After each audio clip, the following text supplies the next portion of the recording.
walay kumpara kanimo. Bisan pa ang pagdili ining kalibutan, walay kumpara kanimo.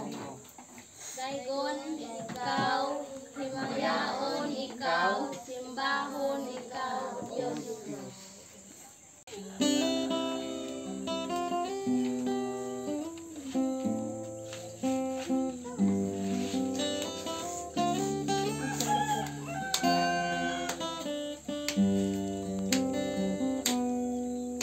Sa imong presensya, O Diyos,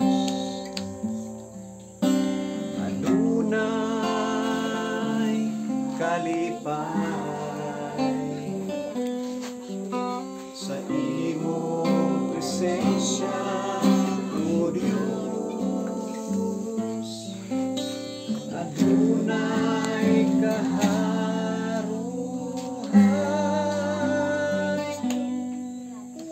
Walay kumpara kanimo.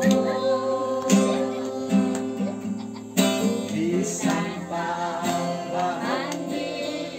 Ining kalibutan, walay kumpara kanimo. sa imong presensya, O Diyos,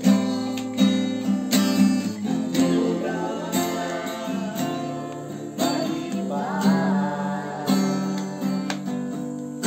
Sa imong presensya, O Diyos, adunay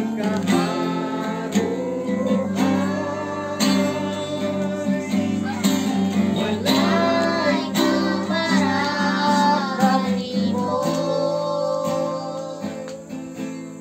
bisan pambahan Ining kalibutan, walay kumpara kanimo. walay Kumpara kanimo. bisan pambahan Ining kalibutan, walay kumpara kanimo. walay kumpara kanimo.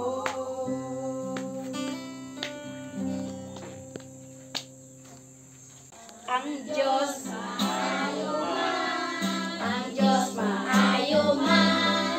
Bigunitan ko, matinog ko, ang Diyos maayo man. Otro. Diyos maayo man, ang Diyos maayo man. Bigunitan ko, gipatindog ko, ang Diyos maayo man. God is good to me, God is good to me. He hold my hand and help me stand. God is good to me. God is good to me. Smile at the storm, smile at the storm. With Christ and my busy like a smile at the storm. Until He guides me home. Sailing, sailing home.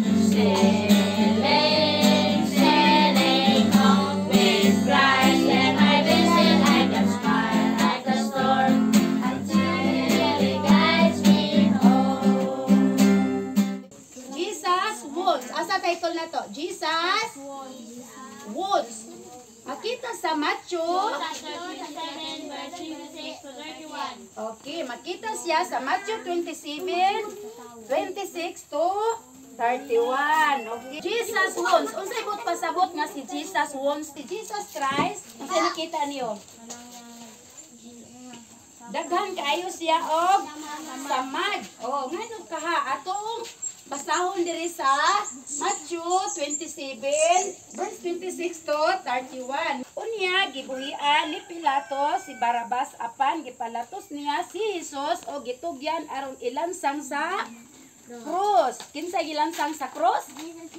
Okay, pagti kaayo si ulot. Si Jesus Christ ang ilansang sa krus. Si Jesus gibugal-bugalan sa mga sundalo.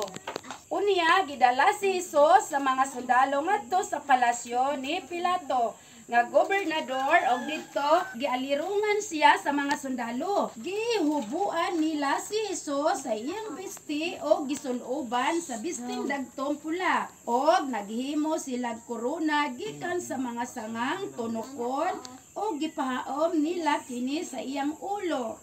Gipakuptan nila sa iyang tuong kamot ang sa kabugang. Nagluhod sila sa iyang atubangan o gibugal-bugalan siya. Miingon sila, mabuhi ang hari sa mga Hudiyo. Unya, giludan nila siya o gikuha nila ang lipak o gibunal sa iyang ulo. Human nila bugal-bugali si Jesus, gihukasan nila siya sa bisting dagtong pula o gisuloban sa iyang kaugalingong biste. Unya, gidala sa gawas aron ilansang sa krus. Okay, magreview ta. Kinsa man gali ang ilansang nila sa krus?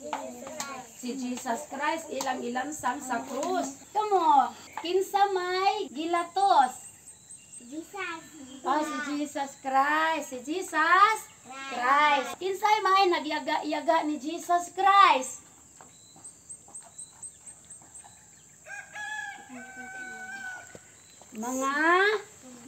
Okay, mga sundalo. Minaw ha, si Pastor. Minaw na si Pastor. Oh. Minaw na. Asa gidala si Jesus?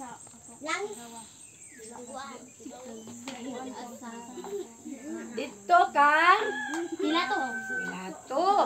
Ngano ka nga si Jesus Christ nagpalansang man sa krus?